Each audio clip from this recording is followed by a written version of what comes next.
Hello and welcome to Meet Our Makers, an artist interview podcast produced in association with Beats Per Minute. I'm your host, Jeremy J. Facette. On this episode, we get to meet Canadian singer, songwriter, multi-instrumentalist, folk music icon, Loreena Mckennitt. In this chat, she and I start by talking quite a bit about her brand new live recording called The Road Back Home, which is out now on her own Quinlan Road label.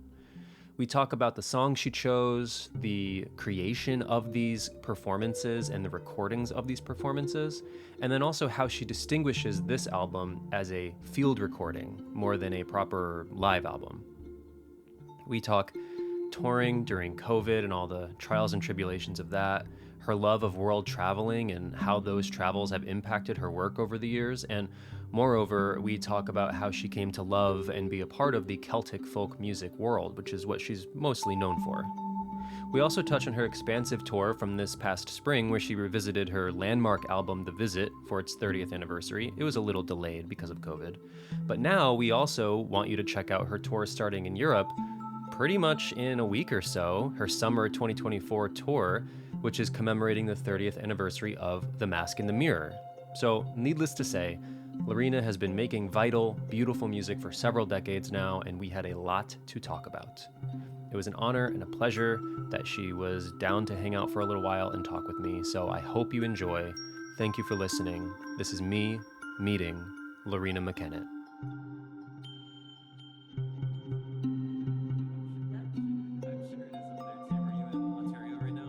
Yeah, Okay. not about 80 miles from Toronto, towards Detroit, in that direction, southern Ontario, Okay. between Buffalo and Detroit. Okay. So yeah, I'm sure you are familiar with frigid temperatures. Yeah. So yeah, no, the album is coming out soon. I mean, we should say off the top, that is the main reason that I had the chance to invite you here. The new record, The Road Back Home, is out on March 8th. And it is out on Quinlan Road, your label, correct? Yes, although Okay. we have distribution arrangements in with Universal in North America and then other distributors around the world. So Mm-hmm. yeah. So that record is coming out March 8th. How are you? I know you just said you're quite busy with prepping for tour and everything, but how are you feeling as we're so close to that date? Well, this is kind of an accidental recording. It's not like most other recordings I've made, particularly what I call the studio recordings, like The Visit, or The Mask and Mirror, The Book of Secrets. Um, a year ago at this time, I had no idea I would make this recording. We were supposed to have gone on tour in Europe last summer, and because of the complications to do with COVID, I decided to delay the summer tour till this summer. And so I had an empty summer in a way. There's a Celtic group in Stratford, close to where I live. Um, and I said to them, well, would they be game to working up some repertoire that we could perform at some local folk festivals last summer? And festivals that have been asking me to perform there for quite a number of years. So we did that. And then as we were leading up to the festivals, I thought, well, we might as well record them, even if it's just for the archives. But I said, well, we record it with the protecting the chances that if it's all good enough, then we can release it as less of a live recording, but a field recording. Mm-hmm. In the live recordings that we've done, like in '98, we had live in Paris and Toronto at Massey Hall.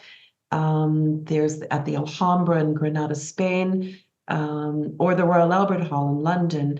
We've always had full control of the variables, the venue and the sound, whereas in folk festivals you don't. So that's why I called it more of a field recording. So only to say is because it was this accidental recording, there isn't the same kind of anticipation in some sense as there is for something that you're developing and working on for years and years. It'll just go out there and do its thing. Our touring in Europe, which we go out in about a week and a half, is not related to this recording at all. It's kind of everything's a bit off center in some ways. But having said that, and I will stop, it is always exciting to have a recording get out there, and you hope that it connects in some way for people. Yeah, and I mean, these songs aren't songs that you're not known to play. We have heard these songs from you before, so even though, or at least I think most of them we have, but even though the touring that you're about to embark on is not directly related, it's not so divorced from maybe what people would normally expect from a Loreena Mckennitt show, except for the fact that I believe, am I wrong in saying that this tour coming up is related to the Visit anniversary tour? Yeah, yeah. Okay. It's a very different set of Right. musicians and instruments and aesthetic. The Celtic band play very squarely in the pocket of the traditional Celtic music, or particularly Irish music, whereas the other musicians come from a very wide array of musical expressions. So this sound is really quite different. Hmm. And so this record, The Road Back Home, you mentioned it was sort of accidental. I mean, not that the shows weren't going to happen, but the decision to record it and then the decision to release it is sort of almost by chance. Were there, and this is a 9 song collection, I'm assuming, were there more that did not end up on the physical release of this? Just one more. Okay. And that was largely actually, because we were going to be putting this onto vinyl. Hmm. And if we put that extra piece on, we would have been exceeding the time allotment for each side and would have been distorted or something. So Yeah. we cut out one piece. I So, think we're going to maybe make that one available by just as a standalone oh, item. okay. So why, I guess, because you were performing these sets anyway, then I can still ask this question.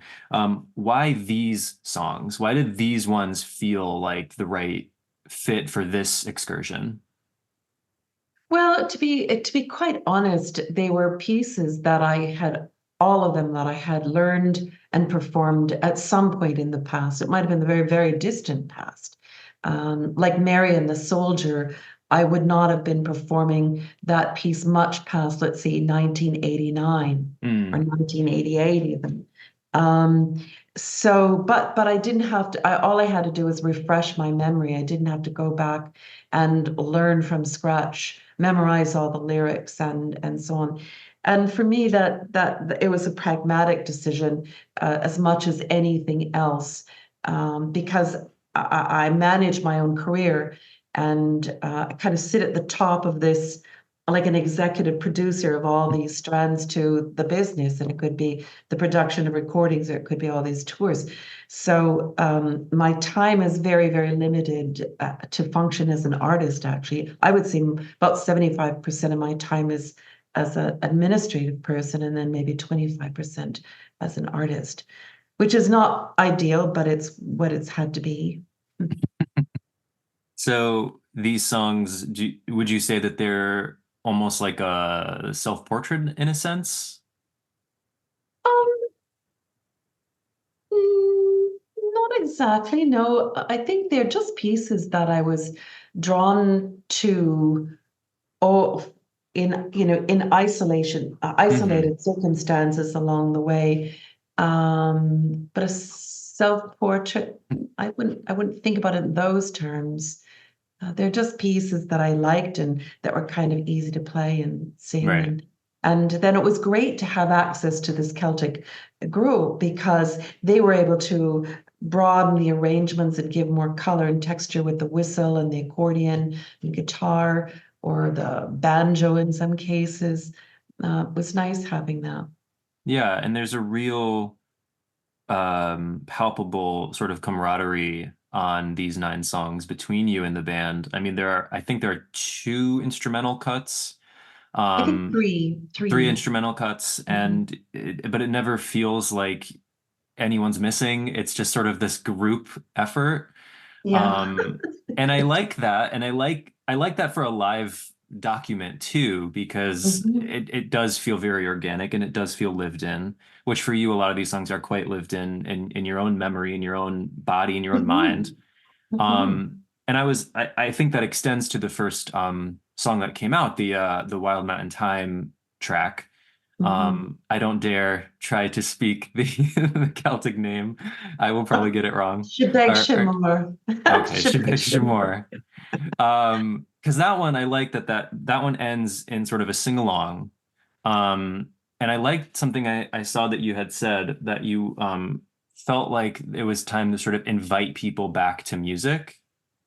Yeah. Um, is that partially why this song felt like the good sort of like entry point? Maybe. I have to think. I was trying to scroll back as to why we chose that song. It might be. I mean, in many respects, that's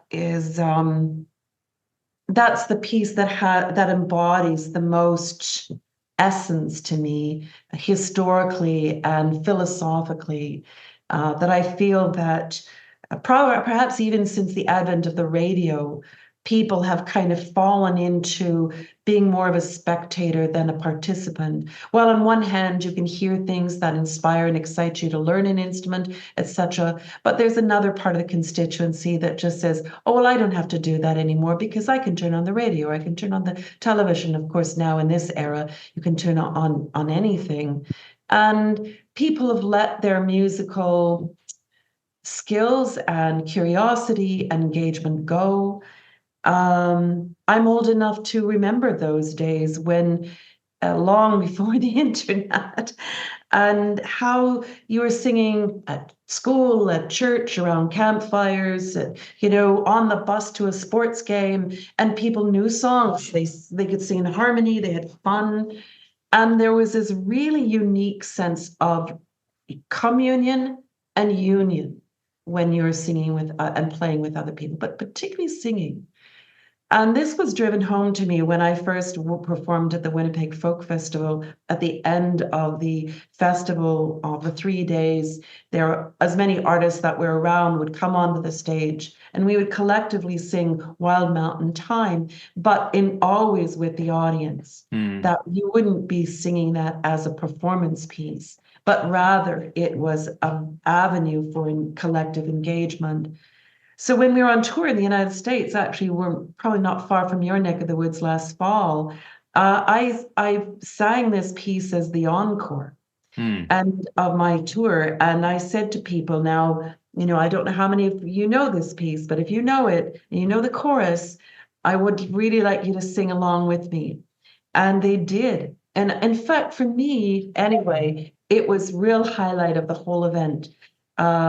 To engage and reach through to people who often come to my concerts to be soothed or they're not looking for a lot of provocation.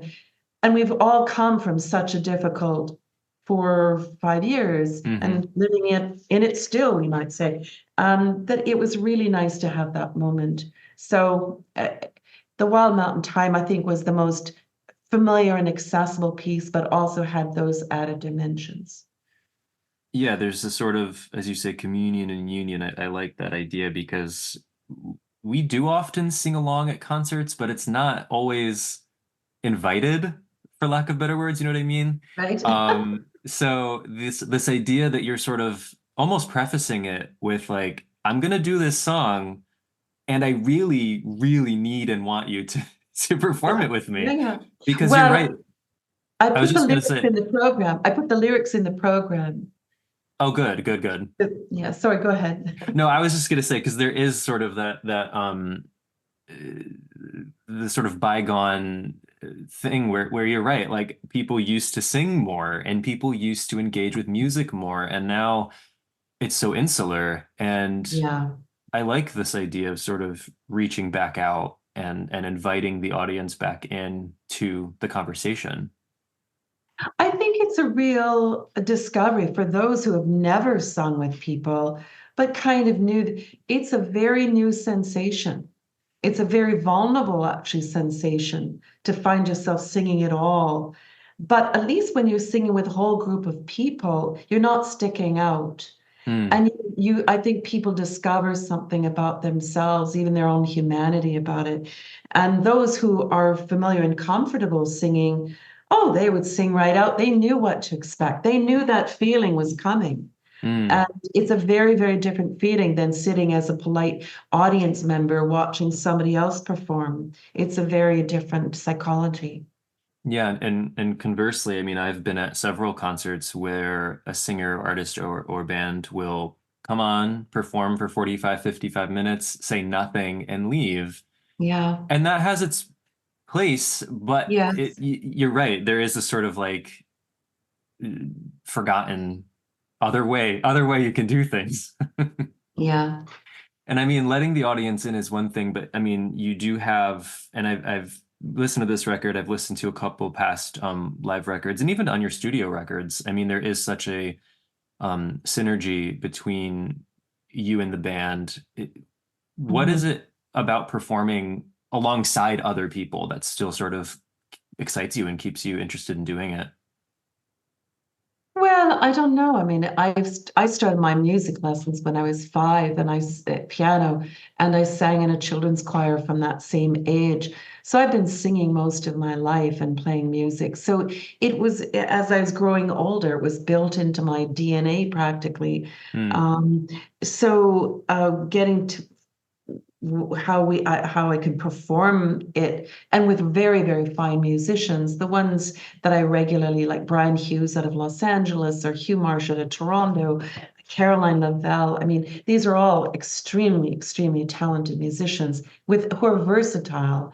And so we have fun, we enjoy each other's musicianship. And I have to say that I've often thought this when we're recording in the studio. We often park at Peter Gabriel's studio in the UK. It's like camp. It's Hmm. like music camp. And I think myself, wow, this is so pleasurable just to play with all these people. I don't care whether I release something or not. And similarly with the performance, we set ourselves on that stage and then we let ourselves go loose and we just play and play and play. And you almost feel like it doesn't matter if there's an audience or not. It's just so enjoyable. And I mean, my music is relatively carefully arranged. There are lots of times I've wished that there was more room for spontaneity or breaking, but it's not what this genre is.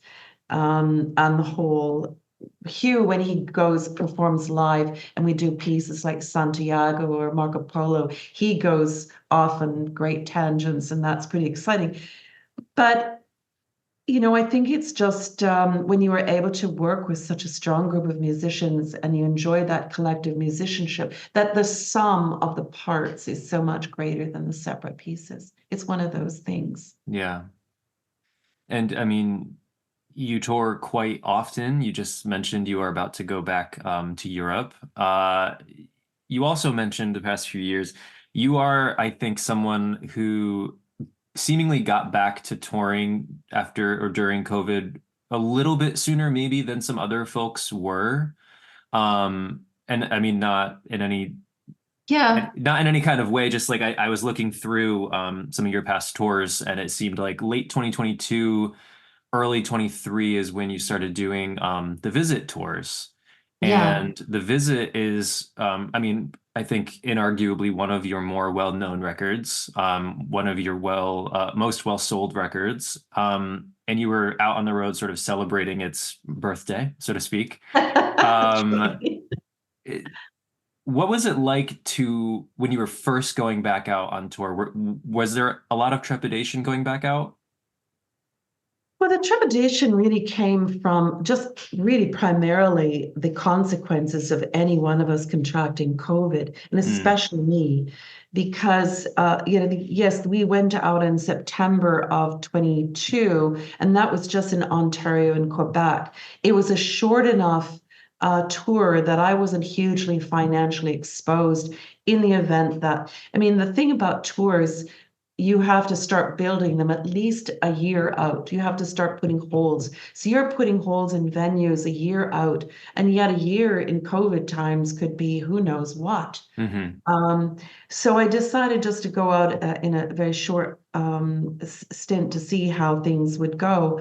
But of course, we're all built to play music, and it was very, very gratifying to get back on this in the saddle playing. And I really felt that people, again, the kinds of things that people are looking for my music to fill in their lives is a kind of healing or a soothing or some kind of quality. So they were very ready and open for that.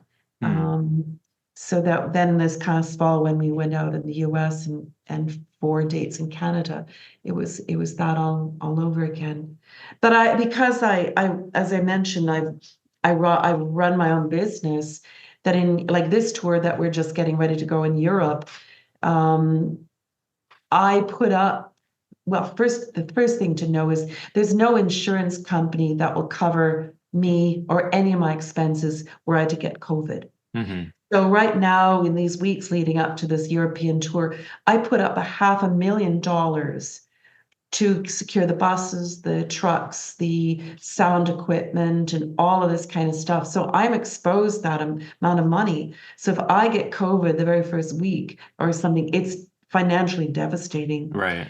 Over and above everything else. So that was really the big trepidation, to see where that would all go. Now, I mean, there's no insurance company that still would cover me for COVID, but we're always just very currently boosted, and we have a whole series of steps and protocols, testing and HEPA filters. So. Yeah. No, I mean, you mentioned earlier, we're still kind of in it, and we are still in it, and people can't forget that. And so, we got to do what we got to do to stay safe, but also to try to keep the world turning, Yeah. Well, the unfortunate thing is that the touring side of the business is still fairly very active and strong, but the other half of the business where you can commodify your music is, for all intents and purposes, broken, very Right. seriously broken. It's good for the Taylor Swifts and so on, and I'm lucky because my career got established the height it did, particularly with the Book of Secrets by 98. But there's it's almost impossible for many artists that have been starting off in the past 20 years to make a living. And so, because sometimes you could even survive for a while in a COVID type of situation because there'd be money coming in from the other side. And to put more detail on that, on CD or vinyl, an artist would be paid 25 cents per song. Well, in Spotify, which is only recently making profit, it went and ran at a loss for years and years. They pay 10 cents per thousand plays, or Google Play will pay 0.00013 cents. You can't make a record of complexity, certainly the kinds that I was doing with hurdy-gurdies and doumbeks and S-Raj and Irish pipes and so on. That's a very, very expensive footprint. So it's become much more of a touring business. I'm lucky because my music is sort of appreciated around the world, so we can go out for 4 or 5 weeks and take a few months off and go back again. But it's just devastating for many other artists.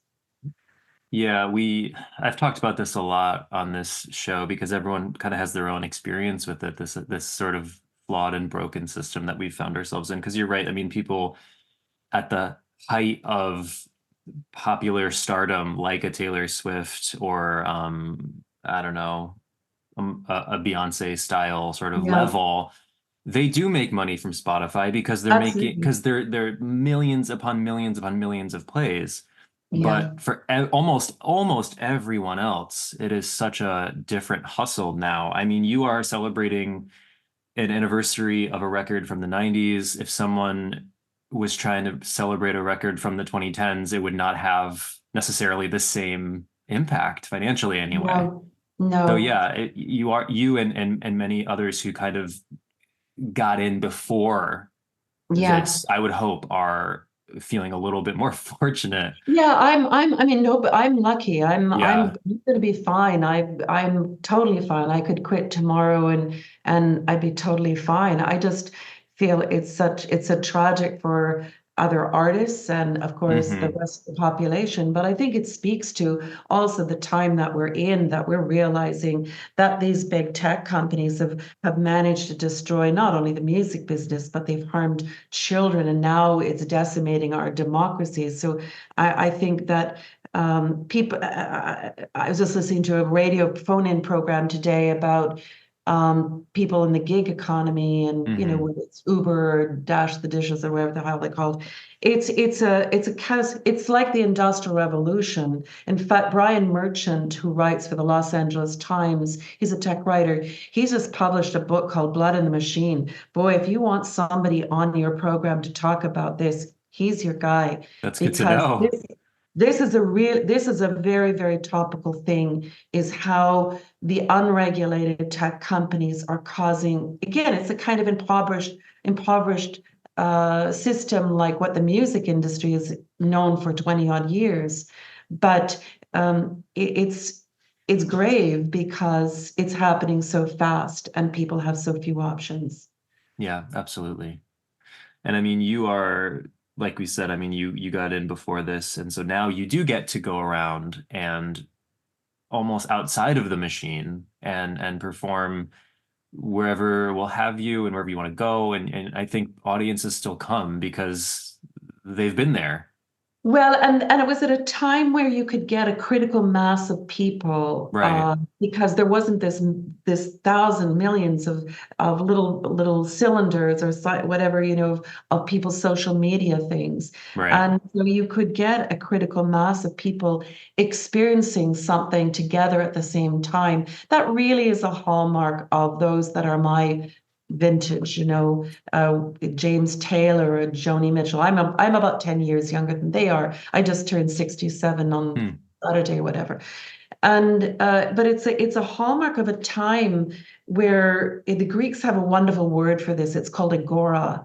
And the agora in Athens was the place where everybody assembled and talked about things. And there's something really it's quite uniquely exquisite about being focused or listening to or watching things together with other people, and you feel the community of that, rather than everybody in their little cylinder. Hmm. And you actually have to link up through social media or whatever to know, but it was always an analog community. I now have a shirt, in fact, my staff gave me for my birthday, that says, "I want the right to live analog." But it is that, because I'm so very lucky that that was the time that I got started. I wouldn't think I couldn't have received or experienced nearly the success that I experienced were I to have started in the past 10 years or so. Not at all. Yeah, I mean, especially in your specific set of genres too. I mean, that Yeah. is just not where the Poptimist machine No, is, you no, know? no. So, but that's for better or worse. But I do want to talk briefly about this tour because it is such a monumental thing that you get to do, which is you play two sets, and one is the visit in its entirety, in Yeah. sequence, right? In Mhm, sequence. mhm, mhm. Had you ever done that before live? Play the whole thing in sequence? I actually think we did it with either Ancient Muse or the Book of Secrets. I just Okay, in their original tours. right. I'm pretty sure we did. I just don't remember. There's something really, especially with a a recording that is this old, and people, they know what's coming next, and they're kind of right there anticipating the next piece, and there's a gratification, there's a psychology to it, I'm sure, where you Hmm. just, you know that next piece, and there's the first notes, and that's it again. um and I think when you can experience that communally in a concert setting, uh it's nice. Yeah, it's kind of like when I'll go see a film that I've seen a dozen times, but it's back in Yeah, theaters, and I'll go see it yeah, again. yeah, exactly. There's And just you something can, about it. yeah, you see it with other people in the theater, and it's nice. Yeah. So so you haven't done this for the visit though before this tour? No. Okay. I mean, we did it in a year ago last fall in Right. Quebec, Ontario, but now we did it this past fall. Hmm.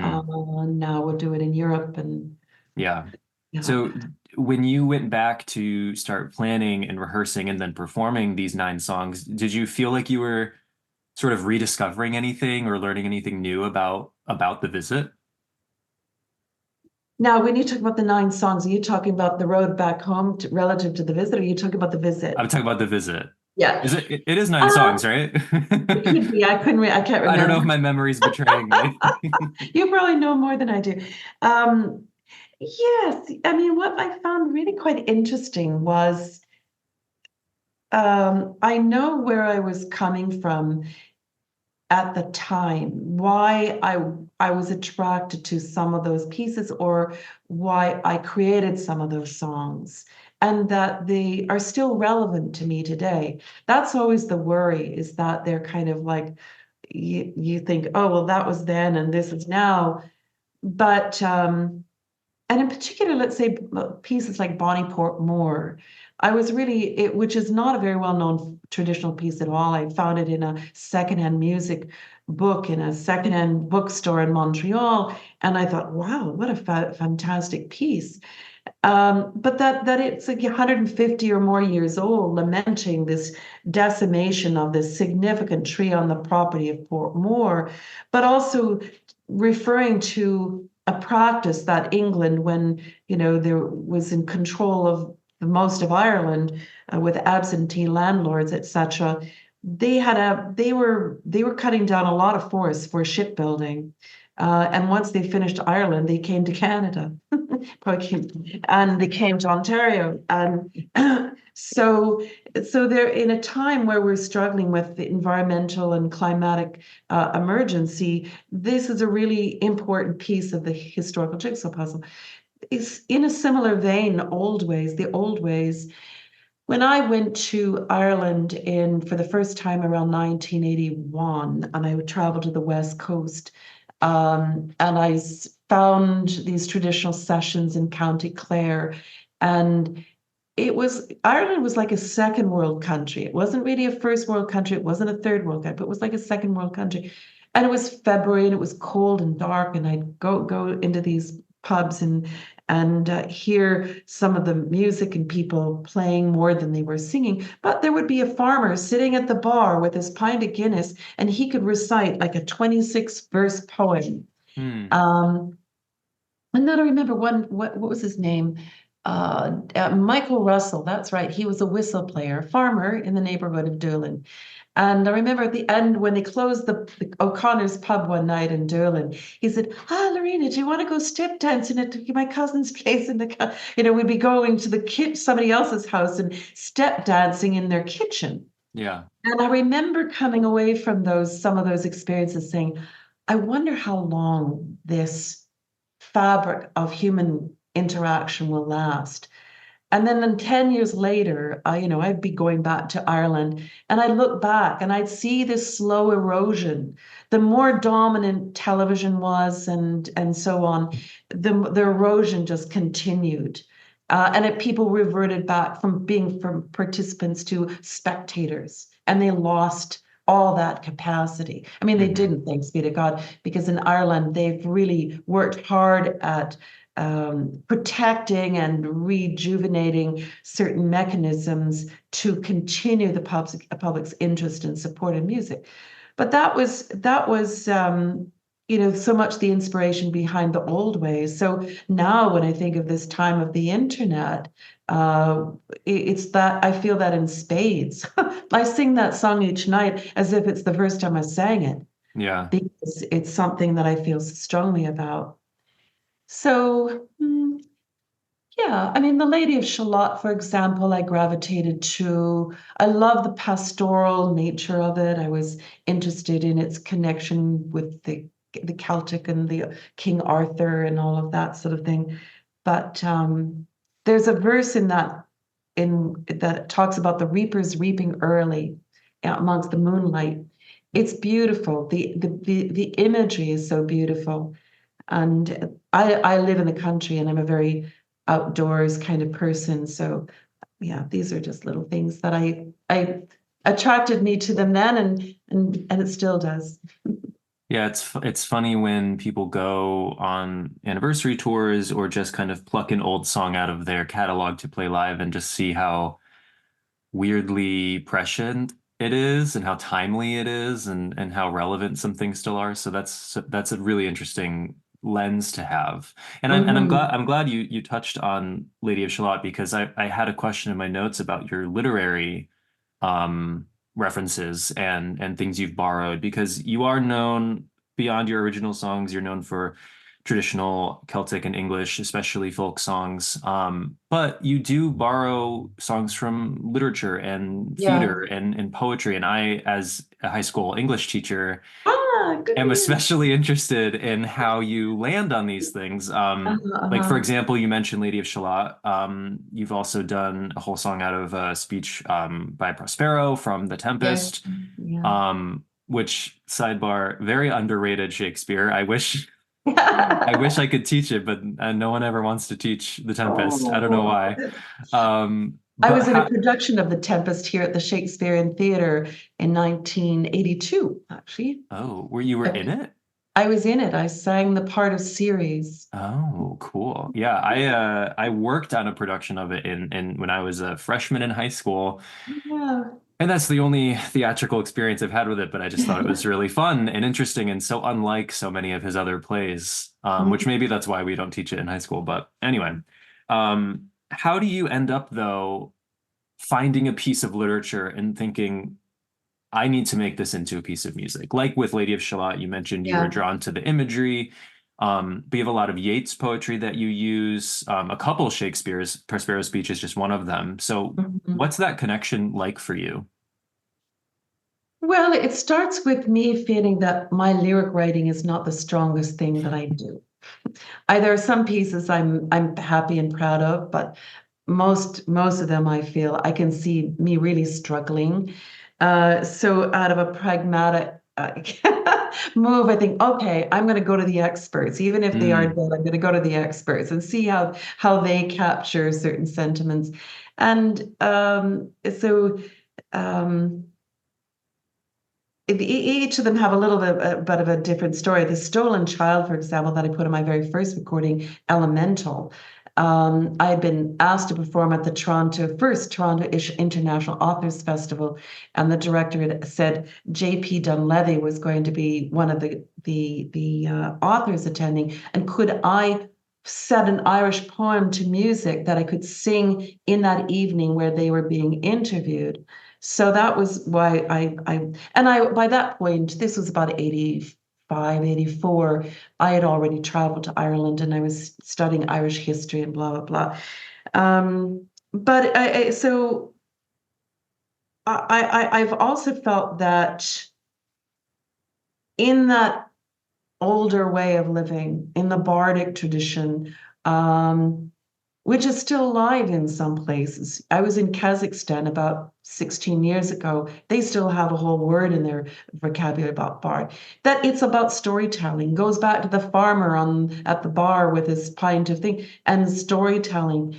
So I felt that it was a very Celtic kind of move to put in some lengthy poems like The Highwayman or The Lady of Shalott. Once that was looked at, then does it have some even tangential connection to the Celts locations or whatever? Um, then there's other pragmatic things about is there strong imagery in it? Is it singable? Are the words singable? Are the phrases is it constructed in a way that you can sing it? But the one that I really between the Lady of Shalott and the Highwayman are the ones I think I've got because when we were working on the Book of Secrets and the Highwayman, we were still working in tape mm, on 2-inch tape. And I just remember rolls and rolls and rolls of tape of me trying to work through the imagery of the Highwaymen. Um, so yeah, I like a good tale, like it's evocative, kind of connected somewhat tangentially to the Celts. And I like the idea of bringing forward strong, well-written language. I mean, hmm we've a lot of teachers have reached out to me over the years and said, I played one of these pieces for my class, and all of a sudden it came off the page. They got emotionally engaged in it in a way that they weren't able to. So, Yeah, and there's, this idea of reaching back into the past for something a little unexpected though too. I mean, the mhm. visit itself ends with Cymbeline, which is Shakespeare. Um, so this idea that you're sort of mixing not only just these sort of traditional folk songs, some of which are anonymously written, but then these really, really well-known figures in literary Yeah, history, and they're all kind of entering the canon. yeah, yeah. No, Um, it's my own love of words and my own love of language. That's at the bottom of all that too. yeah, I try to key my students into the love of language too. Sometimes I'm more successful than others. Um, You have to put them far away from any devices and any ugh, internet. Starve them, you're starve them. tell you're telling me. I know, talk about our technological overlords right now. I mean, I see it every day of my life. Um, so like I said, you are probably most known for the traditional folk music, whether it be Celtic, English, or elsewhere in the world, because you are kind of a known world traveler as well. Um, I know you could probably talk about this forever, but what initially do you think really brought you to this world of Celtic and English folk music? Like, what was it about that world that interested you or keeps you interested? Well, I think, I grew up in a small town in the prairies in Manitoba. And when I moved to Winnipeg in the late 70s, I was part of a folk club that got together at a woodworking shop on Sunday nights. And many of the members came from Ireland and Scotland and England. And we swapped vinyl. Hmm. We learned pieces off those recordings. We played them communally together. And it was just such a lovely, whereas when I grew up in Morden, 80 miles from Winnipeg, I'd never heard anything like this before. So once I heard it, I felt like I was smitten by it. It was a very involuntary reaction. And I think it was less that I have my own heritages from Scotland or Ireland, but there's something really infectious in the music itself that many, many people around the world have said that they're really drawn to some of the particularly traditional Celtic music. So, and I was myself. So I've traded in it.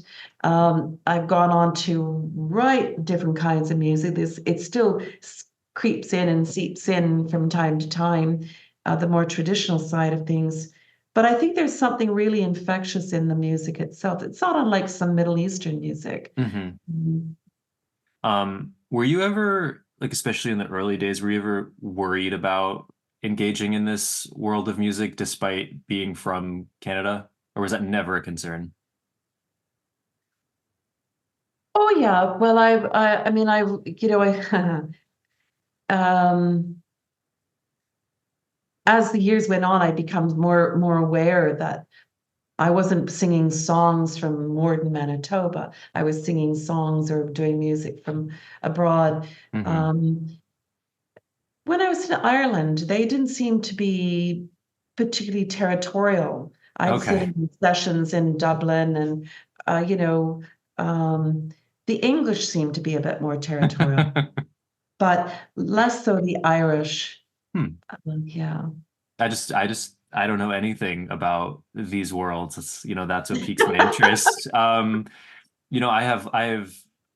I've loved music since I was a teenager, and I've always been sort of drawn to Celtic folk music, but I don't know much about its origins really, or the classics. A lot of them have gotten through artists like you. So then that question of being sort of welcomed, for lack of better words, Yeah. into that fabric, that's just sort of always interested Well, me. I think I got exposed to it in the late 70s. I moved to Ontario, was involved in the theater here for about 4 years. but I kept my interest in the Celtic music. And then in 85, I decided I would make my first recording elemental, actually borrowing the money my family had saved for me to go to veterinarian studies. But when by 1990, after my third recording, I had been busking and I was starting to perform a little bit by myself. I thought, boy, there's some fantastic artists performing the traditional music. I didn't really feel I was in a very good situation, particularly here in Stratford, Ontario. There's not many traditional players or people who are into it. And I felt that I would sort of leave more of the traditional world to the traditional players that were already doing it. And by that time already, I was starting to research the history of the Celts. And the Celts were these tribes that fanned out across Europe and into Asia Minor and dated back to 500 BC. And once I learned about that history, I thought, great, I'm going to go and travel to as many places as I can. And really, when I look back on it, I was embarking upon an act of self-education because I never did go to university, but also it was a kind of musical travel writing where people will have a favorite subject and then they'll go to different places researching that subject. They may not be super experts or academics, but they have their own experiences, and that's kind of what I did. And then I just continued writing more of my own material. And so I think that was a good decision and departure to leave more of the traditional material to the people who really excelled at it, and for me to go and do my other thing. All right, so a bit of a lightning round of questions now because Yeah. I have Okay. very little segue into these.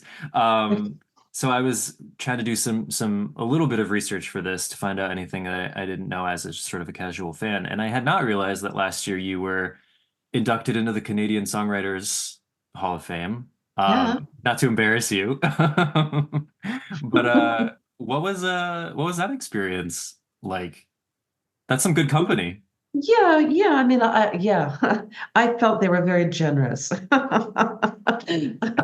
As I said earlier, I'm not feeling that my musical, but I suppose if you take songwriting to it be music that doesn't even have lyrics or something, the sum of the parts. I mean, it was a great honor, of course. I was very it was not something I was expecting at all, because I often think of songwriters like people with their guitar and, like Tracy Chapman or something. Yeah. What is maybe that you don't play? What is your favorite traditional Celtic instrument? That I don't play. Sure. Because I feel like I have mine. Well, you want to use it very, very judiciously, but the Irish pipes, the Uilleann pipes, are quite Hmm. distinctive if they're treated nicely enough in a distance. They're having a bit of a moment right now. I don't Oh, is that right? know. Yeah. There's a pop singer, Caroline Polachek, who used them quite Liberally. brilliantly in Oh, one of her great. songs from last year, I thought. Oh, I love great. a good pipe. I'm a sucker for a whistle, just Oh, yeah. a penny Yeah. whistle, anything like Yeah. that. I don't know. I hear it and I just I'm there. Yeah. Um, are there any traditional songs or literary texts that stick out to you that you have always wanted to make into a piece of recording, but just it never quite worked, or that you still hope to someday? Because there's so many. There's hundreds and hundreds and So hundreds. much. Yeah. Any that stick out to you, I guess. Nothing that sticks out to me per se, but I have to. Uh, yeah, there's so many authors whose works I just would love to immerse myself. This is the problem of the 25% of the artist and the Mm, 75%, because I torture myself by all those kinds of things. I mean, anything from um, James Heaney to uh, Pablo Neruda. I mean, mm. there's just, yeah.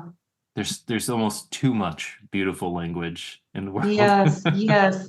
Well, and I mean, it's particularly the poetry, and there's something extraordinary about poetry that can capture things in a very visceral way that sentences upon sentences of essays and speeches can't. And when you encounter good, strong poetry, um, yeah.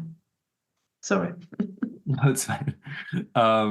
So your last studio album of mostly original material was 2018's Lost Souls.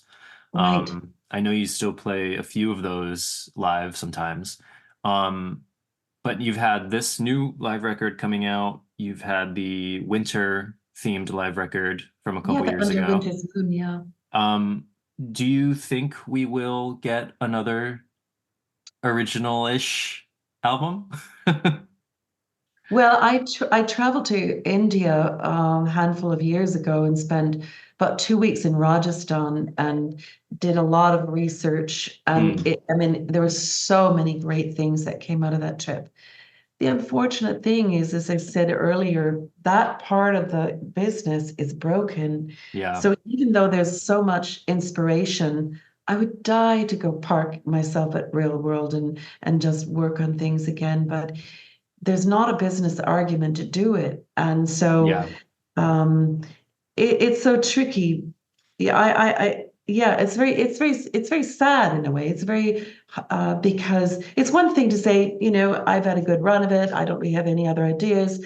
I want to kind of go, I don't know, do something completely different. But for myself, there's lots of ideas and creative things, but the long-handed way I work to create those kinds of recordings, it's just so difficult.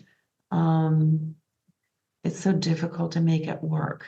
yeah, The distribution, if Spotify paid 25 cents per song or, any of those characters, we could all go back. The music industry right. could all go back to where it was. I know. But until those bastards are dealt with, it's hardly an argument. Yeah, no, it's sad truth.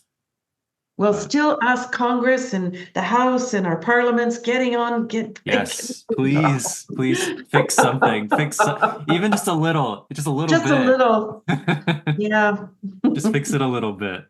I mean, Um, I won't say never because right, who right, knows when I wrap things up, but it's not in the cards right now. And it certainly is it's impossible to do while we're in touring season. for You know, sure.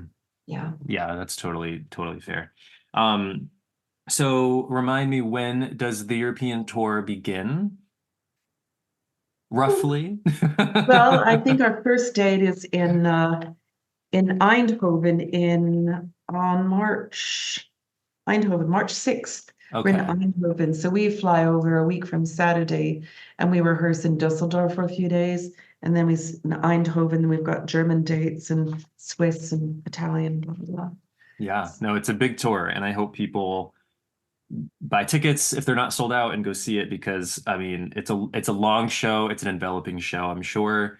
And I'm glad it was so successful over here, and I'm glad you're finally able to take it to Europe.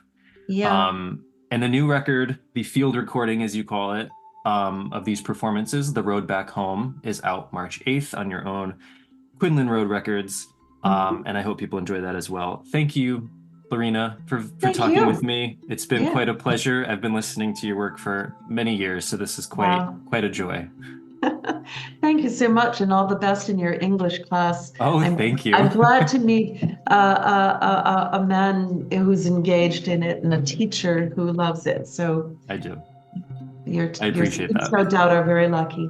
Oh, I appreciate that very much. Okay, All right. thanks, Thank you Julie. very much. Take care. You too. Bye bye.